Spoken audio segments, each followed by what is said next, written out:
Ça, Bonjour à tous et à toutes. Aujourd'hui, nous parlerons de la situation critique à Minembwe, actuellement sous blocus. Les voies d'approvisionnement sont fermées, provoquant une crise humanitaire, ou même des produits de base deviennent très chers. Aujourd'hui, nous recevons un défenseur des droits humains pour analyser cette situation et un membre de la communauté je dirais, il est l'ambassadeur de la paix à la République démocratique du Congo. Alors, mes chers amis, bonjour. Bonjour, messieurs les journalistes, comment ça va? Là où je suis bon.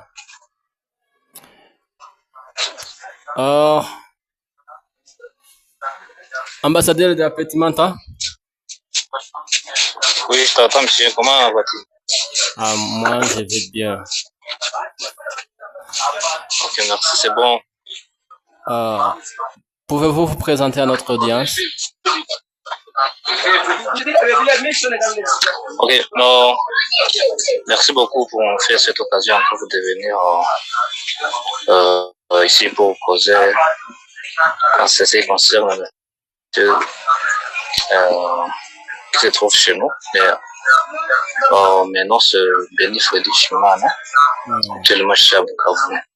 Je crois que les gens me connaissent bien ici. Yes, nous sommes très ravis de vous recevoir sur notre plateau. Merci beaucoup. Alors, honorable Gilbert, pouvez-vous aussi vous présenter à notre audience? Oui, je suis l'honorable Gilbert, membre des droits de défense humains. Merci, messieurs les journalistes, encore pour ces opportunités offertes.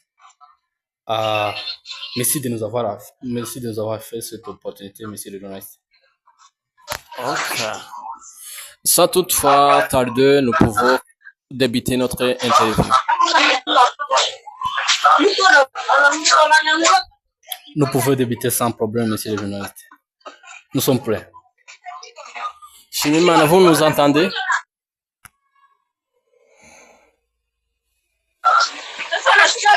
Chimimana, vous nous entendez?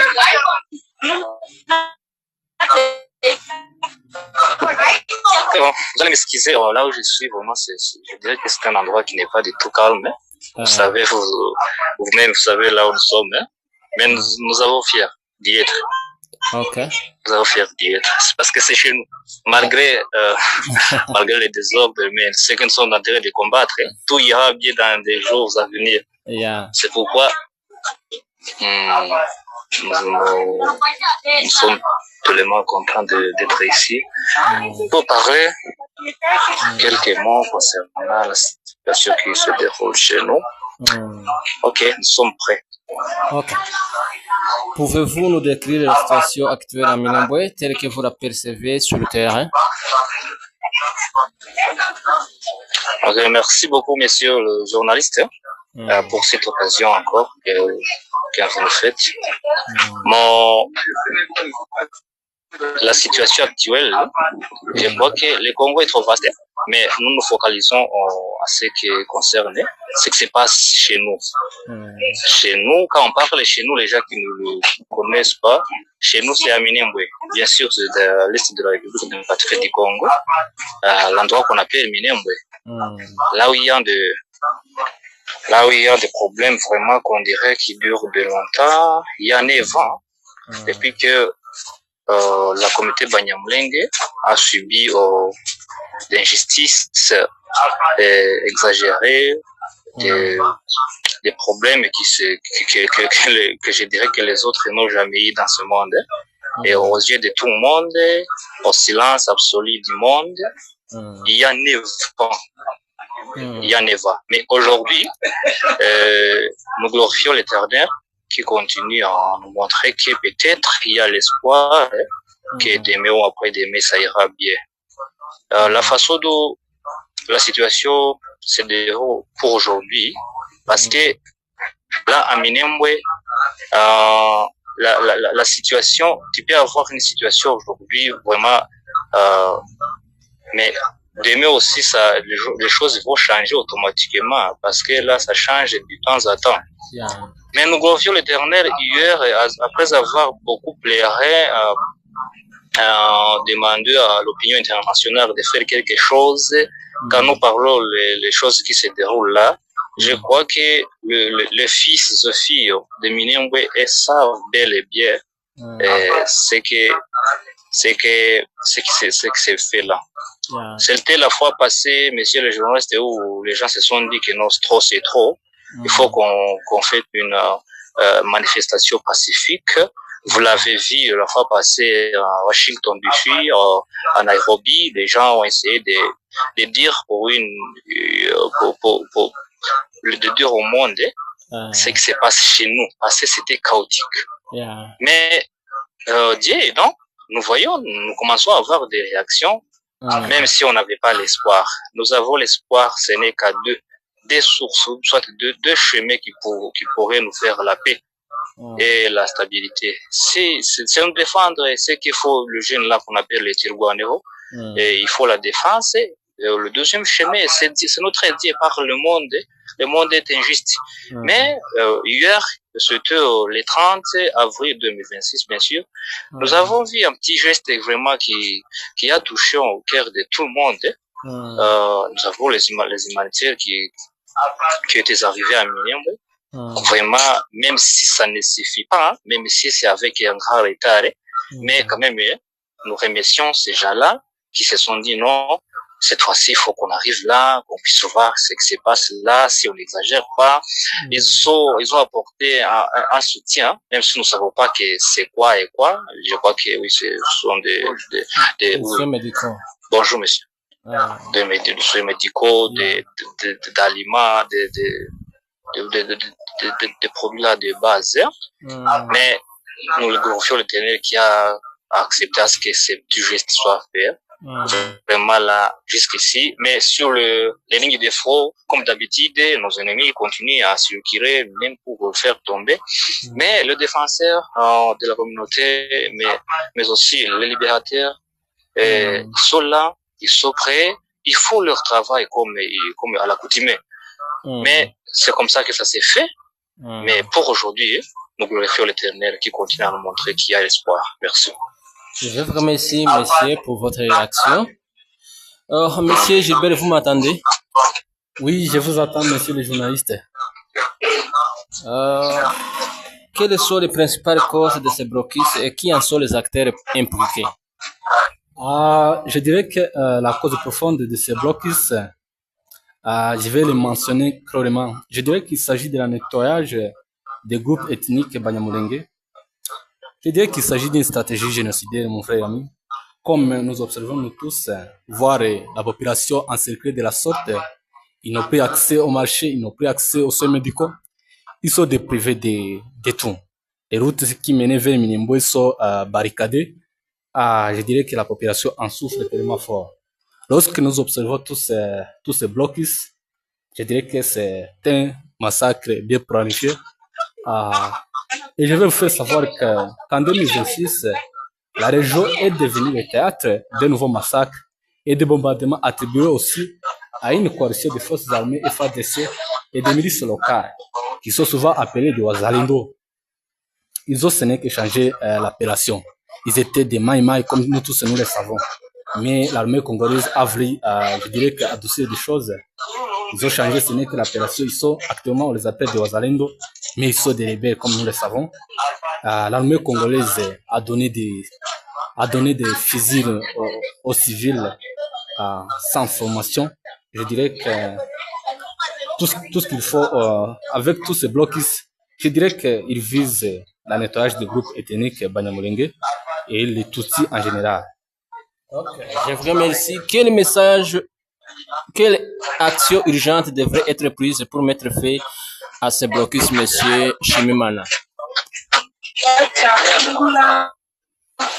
Et merci beaucoup, merci à mon collègue de sa réaction, merci beaucoup. Et ça, c'est une bonne initiative de plaider pour notre communauté, car nous sommes là. Le pays, c'est sera construit par nous-mêmes. Merci, messieurs.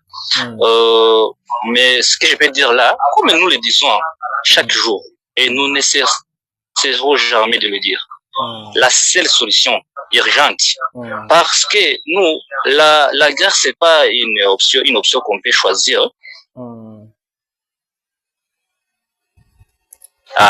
Avant, mais témoin, nous sommes appelés de faire la guerre. C'est pourquoi ces jeunes gens-là, vraiment les gens de la paix, les gens qui n'ont jamais eu l'idée d'agresser qui que ce soit,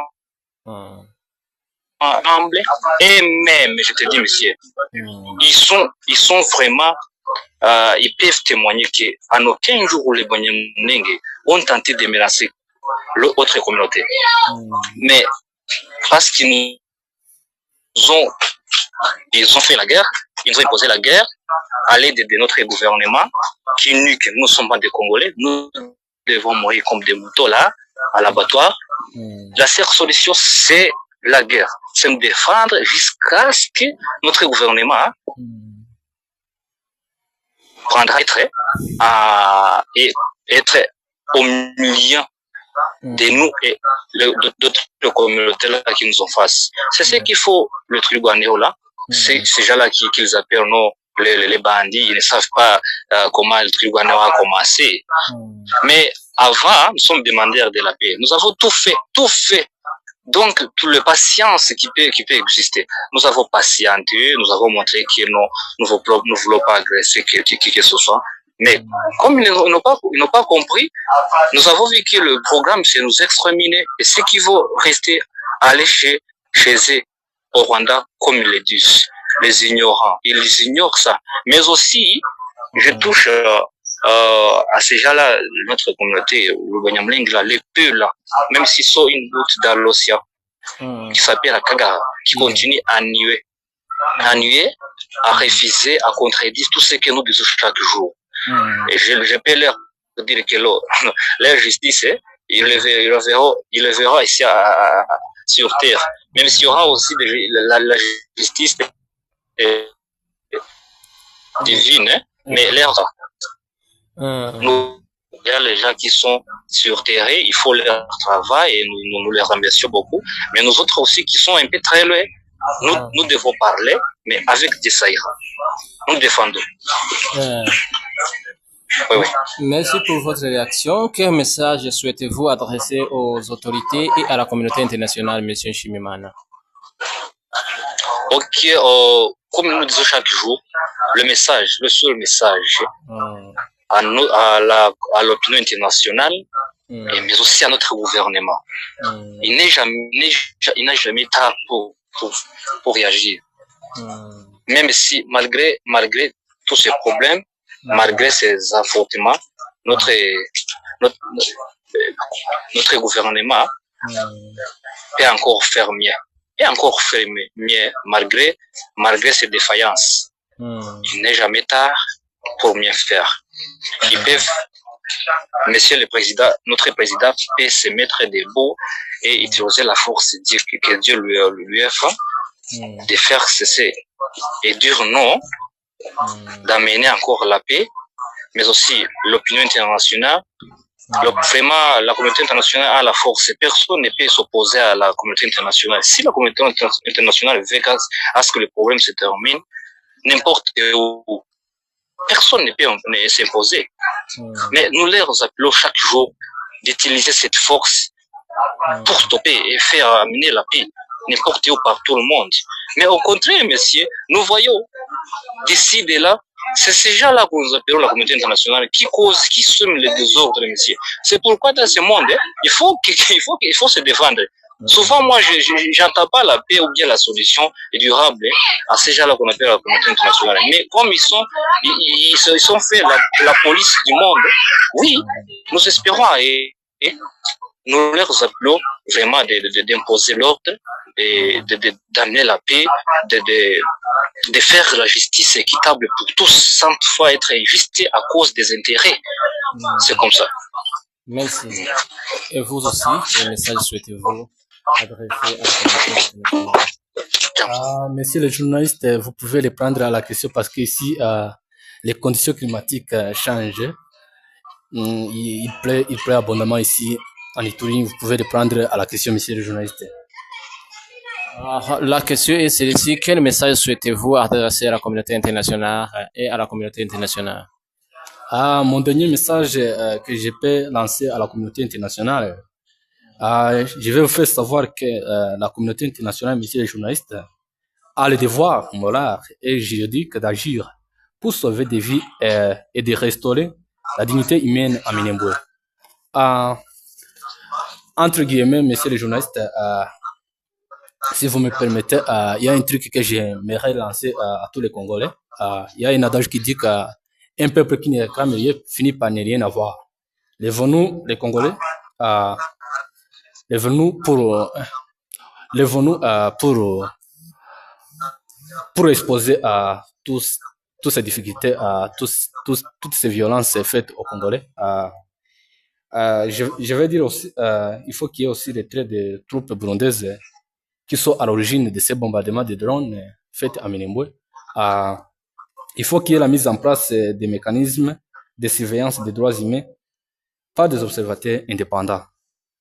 Je vais aussi faire savoir que toutes ces attaques ont causé la mort de nombreux civils à Minembwe. Nous faisons appel vraiment à la communauté internationale de faire face à de telles violences. Ils doivent agir. Vraiment, la situation en souffre tellement fort. Nous voulons aussi qu'il y ait le soutien de la communauté internationale. Merci, monsieur le journaliste.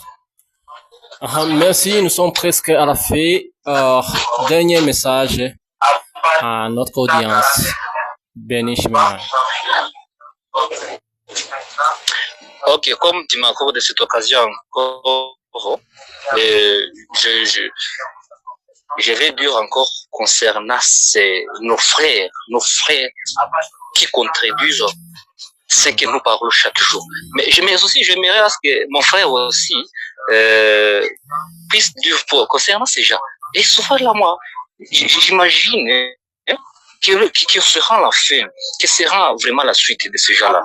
Vous voyez, messieurs, vous êtes tous des frères, vous êtes dans une maison, vous avez dans une famille, et dans cette famille, que vous ayez deux enfants qui sont contre les ordres, ou soit qui sont contre la réussite de ses frères dans cette maison. Comment est-ce que vous prendrez ces enfants?